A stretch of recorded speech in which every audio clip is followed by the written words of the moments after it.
കല്യാണി ഈ പറഞ്ഞ പോലെ ആക്ഷൻ സീൻ ആദ്യമായിട്ട് അല്ല, എങ്ങനെ ഉണ്ടായിരുന്നു? ഇടി കിട്ടിയോ, ഇടി കൊടുത്തോ, ഇടി മേടിച്ചോ, വീണോ? എല്ലാം നല്ല ശരിയാവുള്ളൂ. ആക്ച്വലി ആക്ഷൻ ഇതിൽ കുറച്ച് ബുദ്ധിമുട്ടായിരുന്നു. കാരണം ഇതിൽ സ്ട്രീറ്റ് ഫൈറ്റിംഗ് അല്ല, ഇവളൊരു ട്രെയിൻഡ് ഫൈറ്ററാണ്. സോ ആൻഡ് ബോക്സിംഗ് റിങ്ങിന്റെ അകത്തുള്ള ഫൈറ്റ്സും ഉണ്ട്. സോ ഇത് ആക്ച്വലി അതിലെ മൂവ്മെന്റ്സ് ഒക്കെ ട്രെയിൻഡ് ആയ പോലെ ആവണം. അങ്ങനെ റോ ആയിട്ട് ചെയ്യാൻ പറ്റില്ല.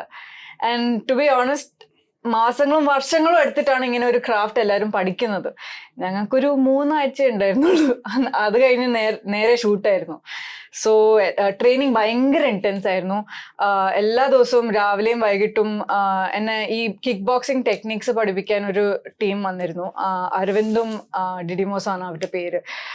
എനിക്ക് ചെയ്യാൻ പറ്റിയ മാക്സിമം ഞാൻ ചെയ്തു. പക്ഷെ ലക്കിലി സാറിനും അറിയായിരുന്നു ട്രെയിനിങ്ങിന് വേണ്ടത്ര സമയമില്ല എന്ന്. സോ സാറും ആക്ച്വലി ആ മെയിൻ ഫൈറ്റ്സ് ഒക്കെ ലാസ്റ്റ് ആയിട്ടാണ് ഷെഡ്യൂൾ ചെയ്തത്. അതുകൊണ്ട് പാക്കപ്പ് കഴിഞ്ഞാലും എനിക്ക് ഒരു 1.5 മണിക്കൂർ ട്രെയിൻ ചെയ്യാൻ അവിടെ സമയം കിട്ടി. പിന്നെ തൊട്ടു മുന്നേ ഈ മെയിൻ ഫൈറ്റിന്റെ തൊട്ടു മുന്നേ നമ്മുടെ fight master Mahesh Mathew master ആയിരുന്നു.